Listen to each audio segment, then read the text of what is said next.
نحمده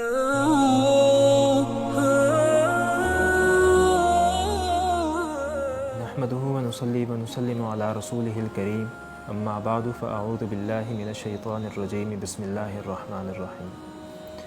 حضرین محترم، ایک مسلم معاشرے میں اگر دو طبقے اپنی ذمہ داریاں اچھے طریقے سے سر انجام دیں تو معاملات بہت درست طریقے سے چلتے رہتے ہیں۔ ان میں ایک طبقہ حکمرانوں کا ہے اور دوسرا طبقہ علماء کا ہے۔ اگر حکمران اپنی ذمہ داریاں بخوبی سر انجام دیں تو امور سلطنت بہت اچھے طریقے سے چلتے ہیں، اور اگر علماء اپنی ذمہ داریاں اچھے طریقے سے سر انجام دیں تو دینی امور بہت اچھے طریقے سے چلتے رہتے ہیں۔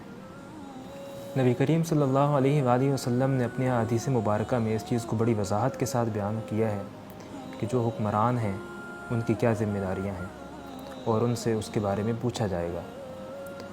ایسا نہیں ہے کہ کسی شخص کے ذمہ کوئی ذمہ داری لگائی جائے اور قیامت کے دن اس سے اس کا حساب نہیں لیا جائے گا، بلکہ آپ صلی اللہ علیہ وآلہ وسلم نے فرمایا کلکم راع و کلکم مسئول عن رعیتہ، تم میں سے ہر ایک نگہبان ہے اور ہر ایک سے اس کی رعیت کے بارے میں پوچھا جائے گا۔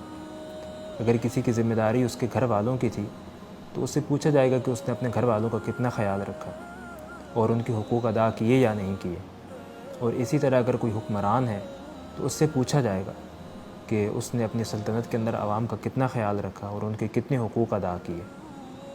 حکمرانوں کی ذمہ داریوں کے حوالے سے ہمارے سامنے ایک بہت بڑا نمونہ خلفائے راشدین کا ہے کہ حکمرانی کیسے کی جاتی ہے اور اپنی رعایا کا خیال کیسے رکھا جاتا ہے۔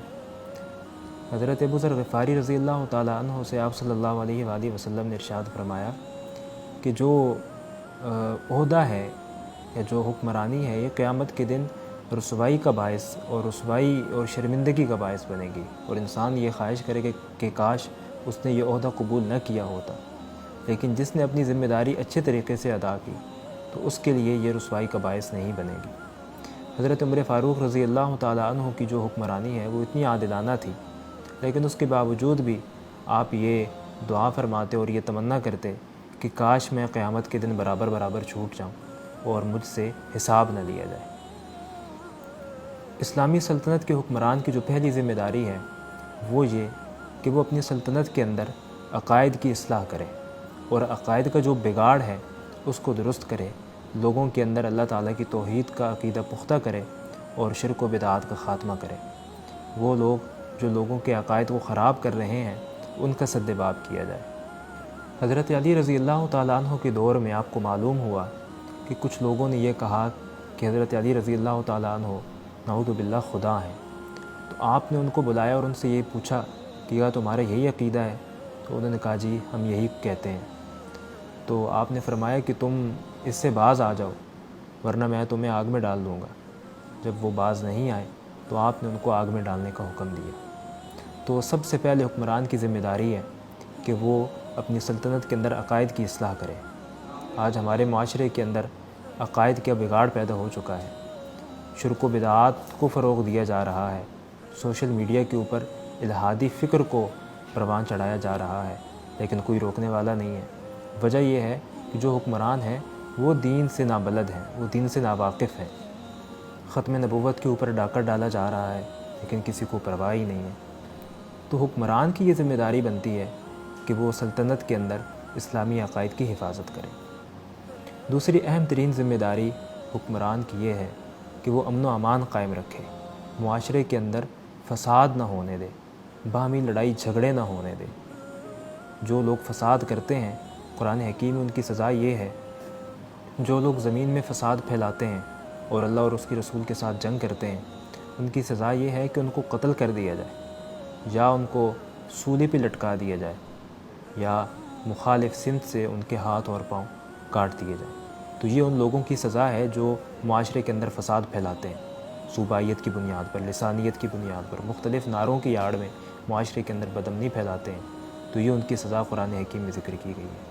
کیا آج ہم فساد پھیلانے والوں کو یہ سزا دیتے ہیں؟